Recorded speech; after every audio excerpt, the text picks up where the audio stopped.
Studio.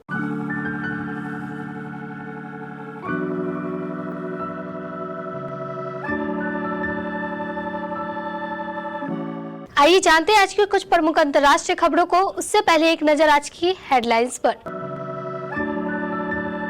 40 सीटें, 6 पार्टियां और हाजीपुर का पेच। बिहार में चाचा भतीजे की राड से अटका एनडीए का सीट बंटवारा। 187 इलेक्टोरल बॉन्ड्स का पैसा पीएम रिलीफ फंड में गया। जानिए बॉन्ड बिक्री के लिए क्यों बढ़ाए गए थे 15 दिन। पहले सत्ता से हुए बाहर, अब विधायकों ने भी छोड़ दिया साथ। दुष्यंत चौटाला को चोट पर चोट। इंसानों के लिए खतरनाक कुत्ते की नस्लों पर बैन लगाई गई सरकार। अमेरिका का मोदी सरकार पर हमला, कहा सीएए मुस्लिमों के खिलाफ यह कानून भेदभावपूर्ण।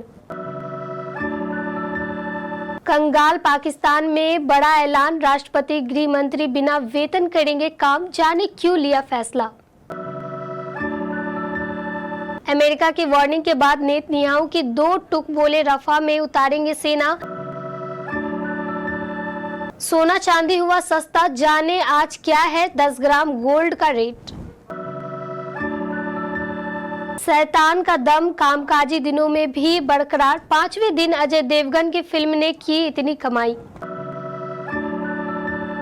लोकसभा चुनाव करीब है और केंद्र की सत्ता पर काबिज भारतीय जनता पार्टी के नेतृत्व वाले राष्ट्रीय जनतांत्रिक गठबंधन में सीट शेयरिंग की कवायद तेज हो गई है। सीट शेयरिंग को लेकर पटना से लेकर दिल्ली तक बैठक पर बैठक हो रही है। बिहार बीजेपी अध्यक्ष और नीतीश कुमार के नेतृत्व वाली सरकार में डिप्टी सीएम सम्राट चौधरी समेत बीजेपी और सहयोगी दलों के बड़े नेता दिल्ली में डेरा डाले थे। मैराथन मंथन का दौर चलता रहा, लेकिन सीट शेयरिंग को लेकर किसी फॉर्मूले पर सहमति नहीं बन सकी। इलेक्टोरल बॉन्ड्स का डेटा चुनाव आयोग को सौंपने के बाद स्टेट बैंक ऑफ इंडिया ने सुप्रीम कोर्ट को इसकी जानकारी दे दी है। एक हल्फनामे में बैंक ने बताया कि कोर्ट के आदेश का परिपालन हो गया है।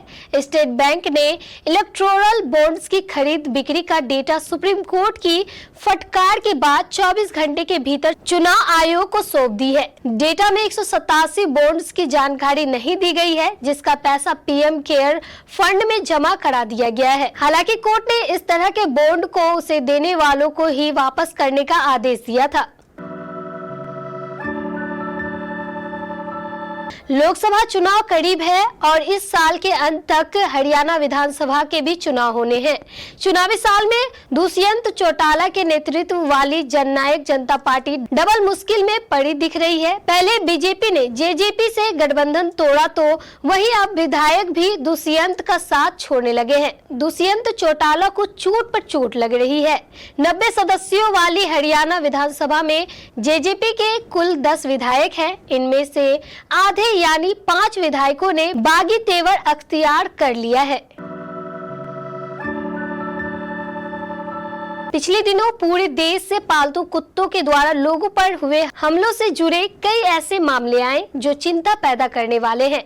इन घटनाओं में कई मौत भी हुई है। अब इसके मद्देनजर केंद्र सरकार ने रोटवीलर, फुटविल, पिटबुल, टेरियर, वुल्फ कुत्तों और मास्टिफ जैसी कई नस्लों के कुत्तों को पालने, प्रजनन और इनकी बिक्री पर प्रतिबंध लगाने का सुझाव दिया है, क्योंकि यह इंसान की जिंदगी के लिए खतरा है। यह प्रतिबंध मिश्रित और क्रॉस सभी नस्लों पर लागू होगा।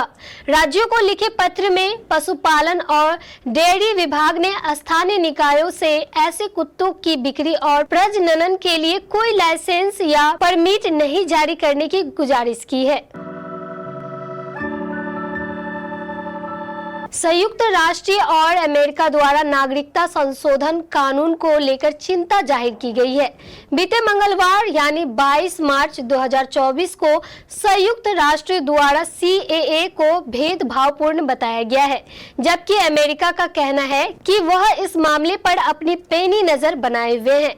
रॉयटर्स के साथ हुई खास बातचीत के दौरान अमेरिकी विदेश विभाग के प्रवक्ता ने कहा, हम 11 मार्च को जारी किए गए CAA की अधिसूचना को लेकर परेशान हैं। पूरे मामले को लेकर हम गहनता से विश्लेषण कर रहे हैं कि वहां इसे कैसे लागू किया जाएगा। अपने इतिहास के सबसे बड़े आर्थिक संकट से जूझ रहे पाकिस्तान में नई सरकार बन गई है। इसके साथ ही आसिफ अली जरदारी देश के 14वें राष्ट्रपति बने हैं। कंगाली की कगार पर खड़े पाकिस्तान की वर्तमान हालतों को देखते हुए मंगलवार को नवनिर्वाचित राष्ट्रपति ने बड़ा ऐलान कर दिया है।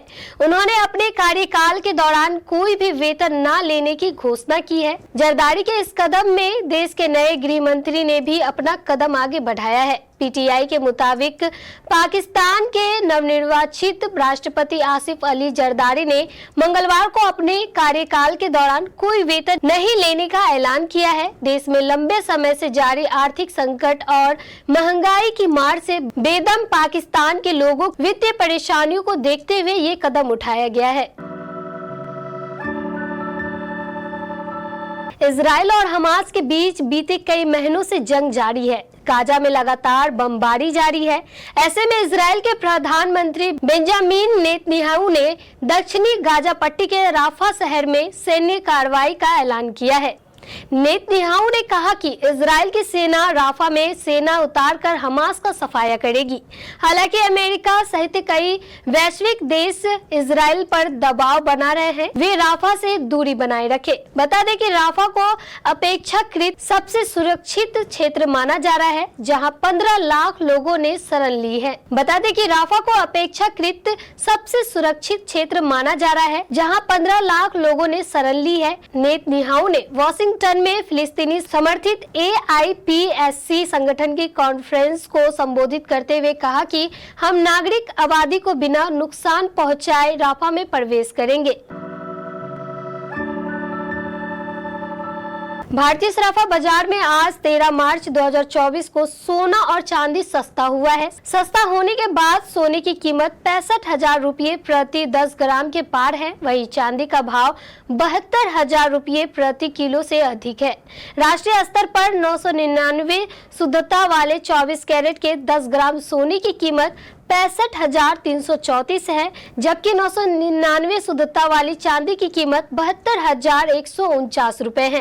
India Boolean and jewellers association के मुताबिक मंगलवार की शाम को 24 कैरेट का शुद्ध सोना 65,566 रुपए प्रति 10 ग्राम था, जो आज सुबह 65,334 रुपए पर आ गया है।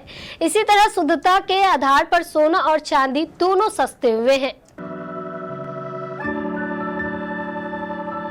अजय देवगन की फिल्म शैतान लगातार जनता को थिएटर्स में खींच रही है। शुक्रवार को पॉजिटिव रिव्यू और जनता से मिले सॉलिड वर्ड ऑफ माउथ के साथ आई इस फिल्म ने पहले ही दिन दमदार ओपनिंग कर ली थी। इस बार हॉरर फिल्म लेकर आए अजय देवगन को जनता से वैसा ही रिस्पॉन्स मिला जैसा उनकी फिल्मों को मास ऑडियंस से मिलता है। शुक्रवार के बाद शनिवार रविवार को भी फिल्म ने बॉक्स ऑफिस पर जोरदार कमाई की। पहले ही वीकेंड में 55 करोड़ रुपए से ज्यादा कमाई के साथ शैतान ने इस साल का दूसरा सबसे बड़ा वीकेंड कलेक्शन अपने नाम किया। 5वें दिन फिल्म की कमाई इशारा कर रही है, ये कामकाजी दिनों में भी जमकर कमा रही है।